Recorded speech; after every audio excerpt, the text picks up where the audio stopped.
গত 4 অক্টোবর তিস্তা নদীতে হরপা বান হয়েছিল, যার ফলে তিস্তার বুকে প্রচুর পরিমাণে পলি জমে গেছে। আর তাই তিস্তা নদীর বেডের উচ্চতা বর্তমানে বেড়ে 1.5 মিটার হয়েছে, যা সত্যি অস্বাভাবিক বলে মনে করছে নদী বিশেষজ্ঞরা। এছাড়াও বেশিরভাগ বাঁধ ও স্পারের ক্ষতি হয়েছে, যার ফলে ভীষণই তৎপরতার সঙ্গে বাঁধ ও স্পার সংস্কার করা দরকার। এছাড়া সামনের বর্ষাকে মাথায় রেখে সোমবার জরুরি বৈঠক হলো জলপাইগুড়ি রেসকোর্স পাড়া সেচ নিবাসে। বৈঠক হলো জলপাইগুড়ি, কোচবিহার, আলিপুরদুয়ার জেলা সহ শিলিগুড়ি মহকুমাকে নিয়ে। বৈঠকে উপস্থিত ছিল উত্তরবঙ্গ সেচ দপ্তর, ইন্ডিয়ান মেট্রোলজিক্যাল ডিপার্টমেন্ট ও সেন্ট্রাল ওয়াটার কমিশন অর্থাৎ সিডব্লিউসি এবং জেলা প্রশাসন। এদিকে সমস্ত পরিস্থিতির প্রতি নজর রেখে ইতিমধ্যেই 100 কোটি টাকা খরচ করে নদীর বাঁধ ও স্পার সংস্কারের কাজ শুরু করে দিয়েছে সেচ দপ্তর। এছাড়াও আরও 5 কোটি টাকা খরচ করা হচ্ছে বিভিন্ন জরুরি কাজে। তবে এই অর্থ খরচের বেশিরভাগ টাকা তিস্তার জন্য ধার্য আছে। ভুটান ও সিকিম পাহাড়ে বৃষ্টি হলে তার প্রভাব এসে পড়ে তরাই ডুয়ার্সে। আর তাই এ ব্যাপারে ভুটান বা সিকিম পাহাড়ে আগাম বৃষ্টিপাতের পূর্বাভাস জানতে বিভিন্ন ব্যবস্থা নেওয়া হচ্ছে সিকিম ও ভুটানের সঙ্গে আলোচনার মাধ্যমে। ভুটানের 4 জায়গা থেকে 3 ঘন্টা আগে আগাম সতর্কতার রিপোর্ট পাওয়া যাচ্ছে বলে দাবি। এদিকে সেচ দপ্তরের কিন্তু নিজস্ব রেনগেজ রয়েছে 16টি, সিডব্লিউসি রেনগেজ আছে 25টি এবং আইএমডি রেনগেজ আছে 70টি, সব মিলিয়ে 111টি রেনগেজ। এতগুলো রেনগেজ থাকলেও রিপোর্ট নেওয়া হচ্ছে মাত্র 50টি রেনগেজ থেকে।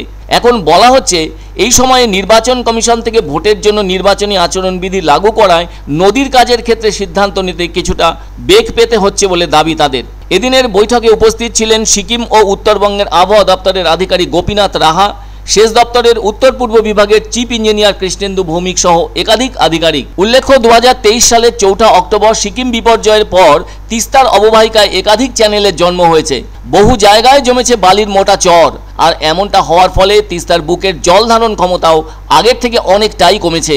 আর এমন অবস্থায় কেন্দ্রীয় সরকারের পক্ষ থেকে অর্থ বরাদ্দ না হওয়ায় ভুটান সীমান্ত ধরে ডুয়ার্সের বানারহাটে সেই হাতিনালা দিয়ে প্রবাহিত জল নদীতে ফেলার যে পরিকল্পনা করা হয়েছিল সেটা বর্তমানে বিষবাও জলে।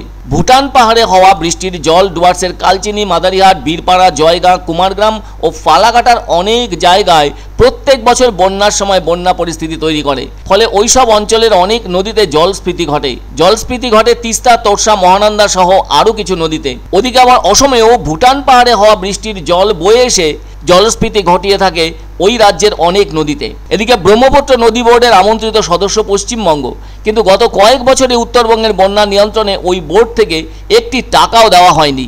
এমন অবস্থায় ভারী বৃষ্টি হলেই তিস্তার জলস্তর বেড়ে উঠছে। মুশকিলটা হচ্ছে এবার রাজ্যে অনেক বেশি বৃষ্টির পূর্বাভাস দেওয়া হয়েছে আবহাওয়া দপ্তর থেকে।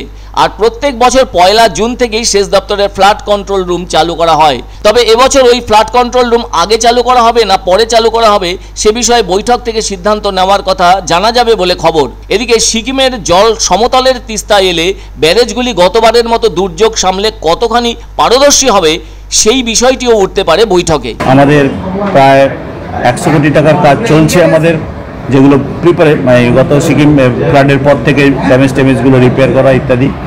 সিকিম ফ্লাডটা অবশ্য শুধু জলপাইগুড়ির উপর দিয়ে গেছে, আলিপুরদুয়ার, কুচবিহারে আমাদের নর্মাল ওয়ার্কস রয়েছে, সেগুলো আমরা টেক আপ করে নিয়েছি।